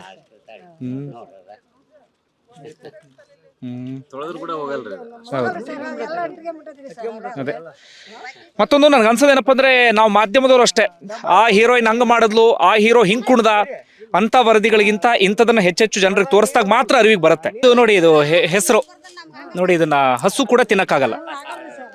ಇಲ್ಲಿ ಜನ ಮತ್ತೆ ಹೈನುಗಾರಿಕೆನ ಮರ್ತೆ ಬಿಟ್ಟಿದ್ದಾರೆ, ಹಸು ಯಾವ್ದು ಸಾಕಾಗದೇ ಇಲ್ಲ. ಅಮ್ಮ ಏನ್ ಸಮಸ್ಯೆ ಆಗ್ತಿದೆ ಅಮ್ಮ? ಏನ್ರಿ ಧೂಳು ಸಲುವಾಗಿ ನೆಗಡಿ, ಕೆಮ್ಮು, ಜ್ವರ, ಆಯಾಸ ಬರೋದು ಬಾಳ ತೊಂದ್ರೆ ಆಕತೈತಿ. ಹುಡುಗರಿಗೆ ಅಂತೂ ಬಾಳ ತೊಂದ್ರೆ ರೀ. ಹಂಗಾಗಿ ನಮ್ಗ ಈ ದುಡಿಯಾಕ ಹೋಗಾಕ ಬಿಟ್ರ ಬಿಡ್ಗಡೆ ಇಲ್ರಿ ಸರ್. ಬಡವ್ರು ಹೋಗಬೇಕ್ರಿ ಸರ್, ಹೋಗ್ಲಕ್ರ ನಡೆಯಗಲ್ರಿ. ಹೋಗಬೇಕು. ಈಗ ಬರ್ತೀವಿ ಇದ್ರಂತಾಗ ಹೋಗಿ ಮತ್ತೆ ಮಕ್ಕನದು 500-600 ರೂಪಾಯಿ ದವಾಖಾನಿಗೆ ಇಡೋದು, ದುಡಿಯೋದು ದವಾಖಾನೆ ಇದು ಬುಟ್ಟಿ. ಇವ್ರು ಬಡವ್ರು ಗಂಟು ಬಿದ್ದು ಬಿಡ್ತಾರ ಹೋಗ್ತಿವ್ರ ಸರ್. ಬಾಳ ತೊಂದ್ರೆ ನಮ್ಗ ಹುಡ್ರ. ಹಂಗಾಗಿ ಬೇರೆ ಕಡೆ ಕಳಿಸ್ಬಿಟ್ಟಿವ್ರಿ ಹುಡ್ರನ್ನ.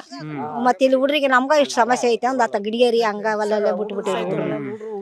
ಈಗ ಡಿ.ಕೆ. ಶಿವಕುಮಾರ್ ಮಕ್ಕಳು, ಸಿದ್ದರಾಮಯ್ಯ ಅವ್ರ ಮಕ್ಕಳು, ಮಿನಿಸ್ಟರ್ ಮಕ್ಕಳೆಲ್ಲ ಎಸಿ ರೂಮ್ ಅಲ್ಲಿ ಇದಾರೆ. ಈಗ ನಿಮ್ಮ ಊರಿನ ಮಕ್ಕಳ ಪರಿಸ್ಥಿತಿ ಹಿಂಗೆ? ನಮ್ಮ ಪರಿಸ್ಥಿತಿ ಬಾಳ ಕೆಟ್ಟ್ರಿ. ಹುಡ್ರದು ಕೆಟ್ಟ, ನಮ್ದು ಕೆಟ್ಟ. ಸಾಲಿಗೆ ಹೋಗಿ ಬಂದ್ರೆ ಹುಡುಗರು ಕೈ ಕಾಲ್ರಿ ಶಾಲ್ಯಾಗ ಹುಡ್ರು ನೋಡ್ಬಿಟ್ರಿ ಅಜ್ಜಾರ್ ಕೂಡ ಬಂದ್ ಕಣ್ಣೀರ್ ಹಾಕಿ ಹೋಗ್ಯಾರ ನೋಡ್ರಿ. ಅಂದ್ರೆ ಈಗ ನಿಮ್ ಪರಿಸ್ಥಿತಿ ಅಂದ್ರೆ ಕೂಲಿ ಕೆಲಸ ಮಾಡ್ಲೇಬೇಕು, ಬಂದ್ರೆ ಆರೋಗ್ಯ ಸಮಸ್ಯೆ. ಆರೋಗ್ಯ ಸಮಸ್ಯೆ ಬಂದ್ರ ಆರೋಗ್ಯ ಸಮಸ್ಯೆ, ಬಿಟ್ರ ಒಟ್ಟಿಗೆ ಬೇಕಲ್ರಿ ಸರ್. ಬಡವ್ರು ದುಡಿಲಿಕ್ರ ನಡೆಯಗಲ್ರಿ ಸರ್. ಅಷ್ಟ್ ಪರಿಸ್ಥಿತಿ. ನನ್ಗ ಅನ್ಸುತ್ತೆ ನೀವು ಸಂಜೆ ಕೆಲಸ ಮುಗಿಸ್ಕೊಂಡು ಮನೆಗೆ ಹೋದಾಗ ನಿಮ್ ಮನೆಯವ್ರಿಗೆ ಗುರ್ತಿಡಿಯಲ್ವಾ ಅಂತ. ಈಗಲೇ ಮುಖ ಪೂರ್ತಿ ಹಿಂಗಾಗ್ಬಿಟ್ಟಿದೆ. ಇನ್ನ ಈಗ್ರಿ ಧೂಳ ಜಾಡ್ಸಿದ್ ಹಿಂಗಾಗತ್ ನೋಡ್ರಿ ಸರ್. ಆಗಲೇ ನೋಡ್ಬೇಕಾಯ್ತ್ರಿ ಸರ್, ತೊಳ್ಕೊಂಡಿವ್ರಿ. ಇನ್ನ ಆಗಲೇ ನೋಡಿದ್ರಿ ನೀವ್ ಏನ್ ಅಂತಿದ್ರೇನ್ರಿ ಸರ್? ಇದ್ರಂತಾಗೈತಿ ನೋಡ್ರಿ ಸರ್. ಅವ್ರಿಗೆ ಫೋನ್ ಮಾಡಿದ್ರ ಅವ್ರು MD ಹತ್ರ ಹೋರಿ, ಓನರ್ ಹತ್ರ ಹೋರಿ ಅಂತ ಹೇಳ್ತಾರೆ ಸರ್. ಅವ್ರು ಎಲ್ಲಿರ್ತಾರಂತ ನಮ್ಗೆ ಗೊತ್ತಾ ಹೋಗಕ್ ಅವ್ರಿಗೆ? ಹಾ ಸರ್, ಡಸ್ಟ್ ಕಂಟ್ರೋಲ್ ಮಾಡ್ರಿ ಅಂದ್ರ ಅವ್ರು ಆತರ ಮಾತಾಡ್ತಾರ. ಜನರ ಪ್ರಶ್ನೆ ಭೂಮಿ ಯಾಕೆ ಕೊಟ್ರಿ ನೀವು ಅಂತ ಸರ್. ಅದು ಮೊದ್ಲು ಅದು ಏನೋ ಇದು ಈ ತರ ಫ್ಯಾಕ್ಟ್ರಿ ಅಂತ ನಮ್ಗೆ ಏನ್ ಗೊತ್ತಿರುತ್ತೆ ಸರ್? ಗೊತ್ತಿರಲ್ಲ. ಹಂಗಾಗಿ ಕೊಟ್ಟಿದಾರ. ಕೊಟ್ರೆ ಏನಾಯ್ತು ಸರ್, ತಮ್ಮ ಪಾಡಿ ತಾವ್ ಮಾಡ್ಕೋಬೋದಲ್ಲ. ಡಸ್ಟ್ ಬಿಡ್ಬಾರ್ದ, ಏನೋ ಬಿಡ್ಬಾರ್ದು, ಇನ್ನೊಬ್ರಿಗೆ ತೊಂದ್ರೆ ಮಾಡ್ಬಾರ್ದು. ಈ ತರ ತೊಂದ್ರೆ ಮಾಡಿದ್ರೆ ರೈತ ಹೆಂಗ್ ಬದುಕ್ಬೇಕು, ಹೆಂಗ್ ಜೀವನ ಮಾಡ್ಬೇಕು? ಇಲ್ಲಿ ಸ್ಕೂಲಲ್ಲಿ ನೋಡಿ ಸರ್, ಮಕ್ಳು ಕೂಡಕ್ ಆಗ್ತಾ ಇಲ್ಲ, ಅಷ್ಟು ಡಸ್ಟ್. ಈಗ ನೀವು ನಿಮ್ಮ ಇದು ನೋಡಿ, ಇದು ನೋಡಿ ಸರ್, ನೋಡಿ ಇಲ್ಲಿ ಒಳಗಡೆ ಇನ್ನ ಶರ್ಟ್ ಹಾಕಿದಿನಲ್ಲ ಸರ್, ಒಳಗಡೆ ನೋಡಿರ್ಬೇಕಾರೆ. ಹೌದಾ? ಈಗ ನಾವೆಲ್ಲ ಮೈ ಮೇಲೆ ಒಂಚೂರು ಸಣ್ಣ ಧೂಳು ಕೂತ್ ಬಿಟ್ರೆ ಇದ್ ಮಾಡ್ಬಿಡ್ತೀವಿ. ಅಯ್ಯೋ ಹಂಗಾಗ್ಬಿಡ್ತಿ ಹಿಂಗಾಗ್ಬಿಡ್ತೀವಿ. ನೋಡಿ ಇಲ್ಲಿ ದೇಹ ತುಂಬಾ ಧೂಳು, ಎಲ್ಲ ಕಂಪ್ಲೀಟ್ ಧೂಳು. ಮೂಗ್ನಾಗಿರೋದು ಡಸ್ಟ್. ಈ ಬೆಳಿತಿರ್ಲ ಬೆಳೆ ಎಲ್ಲ ಕತೆ ಅಂತ ಬೆಳೆ ಕತೆ ಇಷ್ಟ ಸರ್. ಇದು ಏನಿಲ್ಲ, ನಮ್ಮದ ಫಸಲ್ ಹೋದ್ರು ಕೂಡ ಅದಕ್ಕೆ ರೇಟ್ ಕೊಡಲ್ಲ. ಅದು ಹೆಸರು ಹೆಂಗ್ ಬರ್ಬೇಕು ಸರ್? ಇಷ್ಟು ದಪ್ಪ ಬರ್ಬೇಕು, ಇಟ್ಟಿಟ್ಟು ಅಲ್ಲೇ ಕಾಳೆಲ್ಲ ಹೆಚ್ಚಿಗೆ ಬಿಟ್ಟತಿ ಡಸ್ಟಿಗೆ. ಏನ್ ಬರಲ್ಲ ಸರ್ ಅದು. ಈಗ ಆಳಿಗೆ 500 ರೂಪಾಯಿ ಕೂಲಿ ಒಂದ್ ಆಳಿಗೆ. ನಾವೇನ್ ಮಾಡ್ಬೇಕು ಸರ್? ಅವ್ರಿಗೆ 500 ರೂಪಾಯಿ ಕೊಟ್ರೆ 4-5 ದಿನ ಆಯ್ತು ಕೊಯ್ಯಕ್ಕೆ. ಈಗ ಇದು ಹಸು ಕರೆಲ್ಲ ಸಾಕ್ಬೋದಾ? ಏನ್ ಸಾಕ್ತಿರಿ ಸರ್, ಸಾಕಾಗಲ್ಲ, ಸತ್ತೋಗ್ಬಿಡ್ತಾವ ಇಲ್ಲಿ 2 ವರ್ಷಕ್ಕೆ ಸತ್ತೋಗ್ಬಿಡ್ತಾವ. ಹಾ 2 ವರ್ಷನೂ ಬದುಕಲ್ಲ ಸರ್ ಅವು. ಅಂದ್ರೆ ನಿಮ್ಮ ಪರಿಸ್ಥಿತಿ ಹೆಂಗೆ ಅಂದ್ರೆ ಒಂದು ಕೃಷಿ ಮಾಡಂಗಿಲ್ಲ, ಇಲ್ಲ ಇಲ್ಲ ಹಸು ಕರು ಸಾಕು ಹೈನುಗಾರಿಕೆ ಮಾಡ್ತಾರೆ ಅದು ಮಾಡಂಗಿಲ್ಲ. ಸರ್ ಈಗ ಹುಲ್ಲು ಹಚ್ಬೇಕ ಸರ್, ಈಗ ಹಸು ಕರು ಸಾಕ್ಬೇಕಂದ್ರ ಹುಲ್ಲು ಮೇಲೆ ಅದು ಈ ತರ ಬಿದ್ರೆ ಅದು ಏನ್ ತಿನ್ನತ್ತೆ ಸರ್ ಅದು. ನಾವಾದ್ರ ಮನುಷ್ಯರಿನ ಸಬ್ಬು ಗಿಬ್ಬು ಯೂಸ್ ಮಾಡ್ಕೊಂಡು ತಳ್ಕೊಂಡ್ ತಿಂದ್ರೆ ಹಿಂಗ ಅದೀವ್ ನಾವು. ಅವು ಏನ್ ತೊಳಿತೇವೆ ಸರ್, ಅವು ಏನಾಗಲ್ಲ ಸರ್ ಇಲ್ಲಿ ಜೀವನ. ಇಲ್ಲಿ ನೋಡಿ ಇವರು ನೋಡಿ ಇವರು ಡ್ರೆಸ್ ಕಂಪ್ಲೀಟ್ ಯಾವ ಹಂತಕ್ಕೆ ಬಂದೆ ಅಂತೇಳಿ ನೋಡಿ. ಕಂಪ್ಲೀಟ್ ನೀರ್ ಕಟ್ಟಕ್ ಹೋಗ್ತಾರಂತೆ, ಕಂಪ್ಲೀಟ್ ಧೂಳು. ಇದೆಲ್ಲ ದೇಹದ ಒಳಗಡೆ ಹೋದ್ರೆ ಹೆಂಗೆ ಅಂತ ಇನ್ನೊಂದು ತೋರಿಸ್ತಾ ನೋಡಿ ಇಲ್ಲಿ. ಅವು ಸಾಗೋನಿ ಮರ ಸರ್ ಅವು. ನೋಡಿ ಯಾವ ಮರ ಅಂತ ಗೊತ್ತ ಸಿಗ್ತಾ ಇಲ್ಲ. ನಮ್ ಇಂಡಿಯಾದಾಗ ಯಾರಾದ್ರೂ ಅದನ್ನ ಕಂಡು ಹಿಡಿದ್ರೆ ಅವ್ರನ್ನ ಕರ್ಕೊಂಡ್ ಬಂದ್ ತೋರ್ಸ್ರಿ. ಅವ್ ಅದು ಸಾಗೋನಿ ಮರ ಅಂತ ಹೇಳಿದ್ರೆ ನೋಡಿ ಬಂಧುಗಳೇ, ಅದು ಸಾಗುವಾನಿ ಮರ. ಇವತ್ತು ಆ ಮರದ ಸ್ಥಿತಿ ಹೆಂಗಾಗ್ಬಿಟ್ಟಿದೆ ಅಂತ ನನಗೆ ಇನ್ನೊಂದು 10 ವರ್ಷಕ್ಕೆ ಈ ಊರು ಹೆಂಗ್ ಹೋಗುತ್ತೆ ಅನ್ನೋದೇ ಇದಾಗ್ತಾ ಇರೋದು. ಆ ಲೆವೆಲ್ಗೆ ಇದಾಗ ಹೋಗ್ಬೋದು. ನಿಮ್ಗೆ ಏನು ಸಮಸ್ಯೆ ಆಗ್ತದೆ ಸರ್? ನಿಮಗೆ ನೀರು ಕಟ್ಟಿರ್ತದೆ. ಈ ನೀರು ಕಟ್ಟಿದಾಗ ಕೆಮ್ಮರಿ, ನಗಡಿ, ಕೈ ಕಾಲು ಆಯಸ್ ಬರೋದು, ಮತ್ತೆ ಏನ್ ಹೇಳ್ರಿ ಬರೀ ನೀರು ಕಟ್ಟೋದು. ಹಂಗಾಗಿ ಒಂಥರ ರಾತ್ರಿಗೆ ಹೋಗೋದು, ಮತ್ತೆ ಚುಜಿ ಮಾಡ್ಸೋದು, ಇಂಜೆಕ್ಷನ್ ಮಾಡ್ಸೋದು, ಕಾಲು ನೋಡ್ರಿ ಎಲ್ಲ ರೀ. ಮತ್ತೆ ಬಿಟ್ಟ ದಾರಿ ಏನು ಹೇಳ್ರಿ ಈಗ ಎಲ್ಲಿ ಹೋಗ್ಬೇಕಾರ, ಮತ್ತೆ ಬಿಡುಗಡೆ ಇಲ್ಲ ಅಂದ್ರೆ ಬರೋದು. ಇದ ಕೆಲಸ ಯಾರು ಹೇಳಿದ್ರೆ ಯಾರು ಕೇರ್ ಮಾಡಲ್ಲ ಸರ್. ಇದರಲ್ಲಿ ಬರೇ ಬರೋದು ನೋಡ್ಕೊಂಡ್ ಹೋಗೋದು, ಒಂದ್ 4-5 ಕಾರ್ ತಗೊಂಡ್ಬರ್ತಾರ, ನೋಡ್ತಾರ, ಹೋಗ್ಬಿಡ್ತಾರ. ಹಂಗಾಗಿ ಯಾರ ಬಗ್ಗೆನ ತಲೆ ಕೆಡಿಸ್ಕೊಳಂಗಿಲ್ಲ. ನಾವು ಮಳೆ ಬರ ಅನ್ನೋದು ಸುಮ್ಮನೆ ಜೀವನ ಮಾಡೋದು. ಎಲ್ಲ ಭರವಸೆ ಕಳ್ಕೊಬಿಟ್ಟಿದೆ, ಎಲ್ಲ ಕಳ್ಕೊಂಡ್ಬಿಟ್ಟಿದೀವಿ ಸರ್. ಇಲ್ಲಿರೋರೆಲ್ಲ ನಮ್ಮೂರವರೆಲ್ಲ ಭರವಸೆನ ಇಲ್ಲ. ಇನ್ನೊಂದಷ್ಟು ಜನರನ್ನು ಮಾತಾಡಿಸ್ತೀನಿ, ಯಾಕಂದ್ರೆ ಹೆಚ್ಚೆಚ್ಚು ಜನರ ಮಾತು ಕೇಳಿದಾಗ ಮಾತ್ರ ನಮ್ಗೆ ವಾಸ್ತವ ಅರ್ಥ ಆಗೋದು. ನೀವು ಓಟ್ ಹಾಕ್ತಿರಲ್ಲ, ನಿಮ್ಮ ಶಾಸಕರಾಗಿ ಆಯ್ಕೆ ಮಾಡ್ತೀರಿ, ನಿಮ್ ಭಾಗದಲ್ಲಿ ಯಾರೊಬ್ರು ಸಚಿವರಾಗ್ತಾರೆ, ಅವ್ರೇನ್ ಕೇಳ್ತಿಲ್ವಾ ನಿಮ್ ಸಮಸ್ಯೆನ? ಕೇಳ್ಬೇಕ್ರಿ ಸರ್, ಹೋಗಿ ನಾವ್ ಕೇಳಕ್ಕೆ ಎಲ್ಲಿ ಹೋಗ್ಬೇಕ್ರಿ? ಹೆಣ್ಮಕ್ಳು ಎಲ್ಲ ದೊಡ್ಡವ್ರು ಬರ್ತಾರೆ, ನೋಡ್ಕೊಂತಾರ, ಹೋಗ್ತಾರ. ಅದ್ರ ಬಗ್ಗೆ ಏನು ಹೇಳೋದ ಇಲ್ರಿ. ನಾವು ಹೆಣ್ಮಕ್ಳು ಎಲ್ಲಾರು ಕೂಡಿ ಹೋಗ್ಬೇಕಂತೀವ್ರಿ, ಅದು ಯಾರ ಹತ್ರ ಹೋಗ್ಬೇಕ ಅನ್ನೋದು ನಮ್ಗೂ ಗೊತ್ತಾಗ್ತಾ ಇಲ್ರಿ. ಹೋಗ್ಬರಿ ಊರ ನೋಡ್ರಿ, ಮಕ್ಳ ಮಕ ಎಲ್ಲ ಒಣಗಿಗ್ ಹೋಗ್ಯಾವ್ರಿ, ಮಕ ಎಲ್ಲ ಕಳ ಇಲ್ರಿ. ಬದ್ಲಿ ಊರನ್ ಮಕ್ಳು ನೋಡ್ರಿ, ಅವ್ರ ಮಕ್ಳ ಮಕ ಎಷ್ಟು ಕಳ ಐತಿ. ಈ ಊರನ್ ಮಕ್ಳ ಮಕ ನೋಡ್ರಿ ಒಣ ಮೀನ್ ಆಗಿರ್ತಾವ್ರಿ ಮಕ. ಅದು ಎಲ್ಲಾ ಬೂದಿ ಹೋಗಿ ಹೋಗಿ ಹೋಗಿ ಎಲ್ಲಿ ಹೋಗಿ ನಾವ್ ಯಾರ ಹತ್ರ ಹೇಳ್ಬೇಕ ಅನ್ನೋದು ಗೊತ್ತಾಗ್ತಾ ಇಲ್ಲ ಸರ್. ಈ ಬೂದಿ ಸಂಬಂಧ ಜೀವನ ಎಲ್ಲಾ ಬ್ಯಾಸರ ಆಗ್ಬಿಟ್ಟೈತ್ರಿ ಸರ್ ನಮಗೆ. ನೋಡ್ರಿ ಸರ್ ಹೆಂಗಾಯ್ತು ಮಕ್ಳ ಮಕ ನೋಡ್ರಿ, ಮನೆಯಲ್ಲಿ ಒಳಗ್ ಮಕ್ಳ ಮಕ ನೋಡ್ರಿ ಹೋಗಿ. ಆ ಮಕ್ಳ ಮಕ ಒಣಗಿ ಹೋಗ್ಯವ್ರಿ, ಮಕ ಕಳನ ಇಲ್ರಿ. ಮಕ್ಳು ಏನ್ ಊಟ ಮಾಡ್ಸಿದ್ರು ಮಕ ಕಳ ಇಲ್ರಿ. ಅವ್ರು ಸಾಲಿಗೆ ಹೋದ್ರು ಮನ್ಸಿಗೆ ಬೇಜಾರ್ರಿ ಅವ್ರಿಗೆ. ನೋಡ್ರಿ ಯಾಕೆ ವಯಸ್ಸಿನ ಮಕ್ಳು ಅನ್ನಂಗ ಅದಾರ ನೋಡ್ರಿ, ವಯಸ್ಸಿಗೆ ಬಂದ್ ಮಕ್ಳು ಅನ್ನಂಗ ಅದಾರ ನೋಡ್ರಿ. ಅವ್ರು ಈಗೆಲ್ಲ ಎಷ್ಟು ಅವ್ರು ಬೆಳೆ ವಯಸ್ಸಿನಾಗ ಹಿಂಗ್ ಮಕ ಒಣಗ್ಸ್ಕೊಂಡ್ ಜೀವನ ಹಾಳು ಮಾಡ್ಕೊಂಡ್ರ ಅವ್ರ ಜೀವನ ಹೆಂಗ್ರಿ ಮುಂದೆ? ಅವ್ರ ಇನ್ನ ಬೆಳೆದು ದೊಡ್ಡವರಾಗಿ ಮುಂದೆ ಒಂದ್ ಜೀವನ ಐತ್ರಿ, ಅವ್ರಿಗೆ ಒಂದ್ ಸಾಧಿಸ್ಬೇಕೇನೋ ಅನ್ನೋದು. ಅವ್ರ ಮಕ್ಕಳ ಈ ಜೀವನ ಹಾಳಾದ್ರ ಅವ್ರ ಜೀವನ ಹೆಂಗ್ರಿ ಮತ್ತೆ? ಅಲ್ಲ ಈಗ ನನಗೆ ಈಗ ಒಂದು 10 ನಿಮಿಷ ನಿಂತಿದ್ದಕ್ಕೆ ಮೂಗೆಲ್ಲ ಒಂಥರ ಉರಿ ಶುರುವಾಯ್ತು.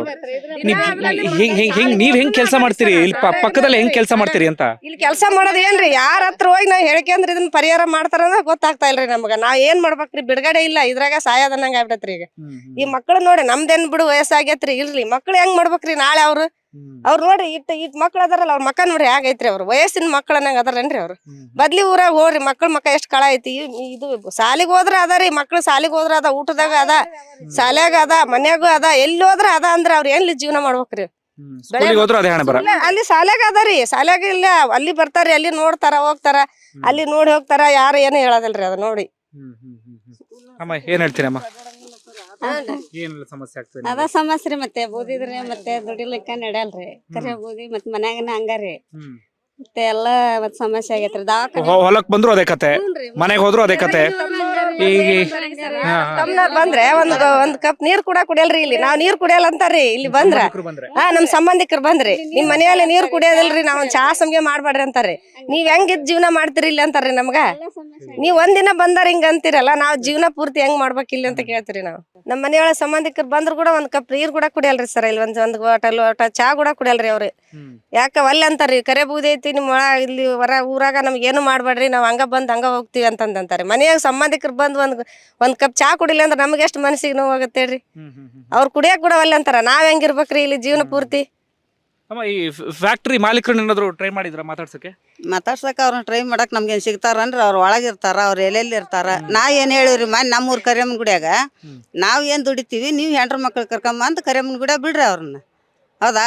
ನೀವು ಫ್ಯಾಕ್ಟ್ರಿಯರ್ ಅಂತೇಳಿ ನಿಮ್ಮ ಮನೆ ನೀವು ಬಚ್ಚಿಯಾಗಿ ಇರ್ತೀರಿ, ನಾವ್ ಹಿಂಗಿರ್ತೀವಿ, ನಮ್ಮ ಮಕ್ಳ ಗತಿ ಹೆಂಗೈತಿ, ನೀವು ಬರ್ರಿ ಅಂತ ಹೇಳಿವ್ರಿ ನಾವು. ಅದನ್ನ ಹೇಳಿದ್ ಯಾರು ಕಿವಾಗ ಕಾಣಲ್ರಿ. ನಮ್ಮೂರಾಗ ಅರ್ಧ ಮಂದಿ ಹಿಂಗ್ರಿ, ಅರ್ಧ ಮಂದಿ ಹಂಗಾಗ್ಯಾರಿ. ಹೌದ್ರೆ ಕರೆಕ್ಟ್ ಯಾರಿಲ್ರಿ ಹಂಗ್ ಕರೆಕ್ಟ್ ಇದ್ರೆ ನಾವು ಹೆಣ್ಮಕ್ಳ ಫ್ಯಾಕ್ಟ್ರಿ ಬಂದ್ ಮಾಡಿಸ್ತಿದ್ವಿ ಇಲ್ರಿ ಕನ್ಯಾ ಕೊಡಲ್ಲ ಫಸ್ಟ್ ಕನ್ಯಾ ಕೊಡಲ್ರಿ ಈಗ ಕನ್ಯಾ ಅಂದ್ರೆ ಕನ್ಯಾ ಸಿಗಲ್ರಿ ಈ ಊರಿಗೆ ಅಂದ್ರೆ ಮೊದ್ಲ ಕನ್ಯಾ ಕೊಡಲ್ರಿ ಈಗ ಕರೆ ಬೂದಿ ಯಾವ ಊರಿಗೆ ಏನ್ ಕೊಡ್ಬೇಕು ಬಿಡು ಕನ್ಯಾನ ಅಂತಾರ್ರಿ ಹಂಗಾಗೈತ್ರಿ ಈಗ ಎಲ್ಲಾರ್ದು ಜೀವನ ಯಾವ ಸರ್ಕಾರ ಜೀವನಕ್ಕೆ ಇಷ್ಟ ಯಾವ ಸರ್ಕಾರ ಬಂದ್ರು ಅದೇ ಹಣೆ ಬರ. ಅದ ಹಣೆ ಬರ್ರಿ ಎಲ್ಲಾ ಸರ್ಕಾರ ಬಂದ್ರೆ ಇದು ಯಾರು ಬಂದ ಮಾಡಿಲ್ರಿ ಇದನ್ನ ಇಲ್ಲಿವರೆಗೆ ಆದ್ರೆ ಯಾರು ಎಲ್ಲಿ ಹೋಗಿ ಕೇಳ್ಬೇಕನ್ನೋದು ಗೊತ್ತಾಗವಲ್ರಿ ನಮಗೂ ಈಗ ಇದನ್ನ ಎಲ್ಲಿ ಯಾರು ಪುಣ್ಯವಂತರು ಬಂದ್ ಮಾಡಿಸ್ತಾರೆ ನನಗಾಗೈತಿ ನೋಡ್ರಿ ಇದ್ರ ಸಂಬಂಧ ಜೀವನನ ಬೇಸರ ಆಗ್ಬಿಟ್ಟೈತ್ರಿ ನಮ್ಗೆ. ಒಂದು ವೇಳೆ ಇದು ಯಾವುದೋ ಒಂದು ಊರಿನ ಸಮಸ್ಯೆ ಅಲ್ಲ, ಸುತ್ತಮುತ್ತ ಇರುವಂತ ಒಂದು 20 ಊರಿನ ಸಮಸ್ಯೆ ಅದೇ. ಈ ಊರಲ್ಲಿ ಹೆಚ್ಚು ಕಡಿಮೆ ಒಂದು 500 ಮನೆಗಳಿದಾವೆ, ಒಂದು 3,500 4,000 ಜನ ವಾಸ ಮಾಡ್ತಿದ್ದಾರೆ. ಅವರೆಲ್ಲರ ಹಣೆ ಬರ ಇದೆ. ನಾನು ವಾಸ್ತವ ಸ್ಥಿತಿ ಹೇಳ್ತಿದ್ದೀನಿ. ಒಂದು 10-15 ನಿಮಿಷ ಆಯ್ತು ನಾನು ನಿಂತ್ಕೊಂಡು. ಮೂಗುರಿ ಶುರುವಾಗಿದೆ, ಕಣ್ಣು ಉರಿ ಶುರುವಾಗಿದೆ, ಗಂಟೆಲ್ಲ ಉರಿ ಶುರುವಾಗಿದೆ. ನನಗೆ ಆತಂಕ ಶುರುವಾಗಿದೆ, ನಾಳೆ ಏನಾದರೂ ಆರೋಗ್ಯ ಸಮಸ್ಯೆ ಆಗುತ್ತೆ ಅಂತ ಹೇಳಿ. ಆದರೆ ಇವ್ರಿಗೆ ಹೆಂಗೆ ಬದುಕಬೇಕು ಅಂತ ಹೇಳಿ ನಾನು ಮತ್ತೆ ಮತ್ತೆ ಅದನ್ನೇ ಹೇಳ್ತಾ ಇದ್ದೀನಿ. ಸರ್ಕಾರ ಕಿವಿಗೊಟ್ಟು ಕೇಳಲೇಬೇಕು. ಇದು 10 ವರ್ಷ ಇದೇ ಪರಿಸ್ಥಿತಿ ನಿರ್ಮಾಣ ಆಯಿತು ಅಂತಾದರೆ ಜನರ ಪರಿಸ್ಥಿತಿ ಇನ್ನೂ ದುಸ್ಥಿತಿ ಆಗುತ್ತೆ. ಜನ ಈಗ ನಿಧಾನಕ್ಕೆ ಬಂದು ಅದು ಇದು ಅಂತ ಆಕ್ರೋಶ ವ್ಯಕ್ತಪಡಿಸ್ತಾ ಇದ್ದಾರೆ. ಮುಂದೊಂದು ದಿನ ಅವರ ಆಕ್ರೋಶದ ಕಟ್ಟೆ ಒಡೆಯೋಕೆ ಶುರುವಾಗ್ಬಿಡುತ್ತೆ. ನೋಡಿ, ಈ ಒಂದು ಊರಲ್ಲಿ ಇಲ್ಲಿ ಸುತ್ತಮುತ್ತ 5-6 ಫ್ಯಾಕ್ಟ್ರಿ, ಈ ಕೃಷಿ ಜಮೀನು ಪಕ್ಕದಲ್ಲಿ ಇದು ಬಿಟ್ಟರೆ ಏನು ಕತೆ? ಊರಿನವ್ರೇನು ಬೇರೆ ಫ್ಯಾಕ್ಟ್ರಿ ಮಾಡಬೇಡಿ ಅಂತ ಹೇಳ್ತಿಲ್ಲ. ಯಾವುದು ಮ್ಯಾನುಫ್ಯಾಕ್ಚರಿಂಗ್ ಆಟೋಮೊಬೈಲು ಮತ್ತೊಂದಾದ್ರೂ ಓಕೆ. ಈ ಸ್ಟೀಲ್ ಫ್ಯಾಕ್ಟ್ರಿ ಈ ಥರ ಕಪ್ಪು ಕಣ ಅಥವಾ ಕಪ್ಪು ಧೂಳು ಬಂದಾಗ ಈ ಜನರ ಪರಿಸ್ಥಿತಿ ಹೇಗಾಗ್ಬೇಡ?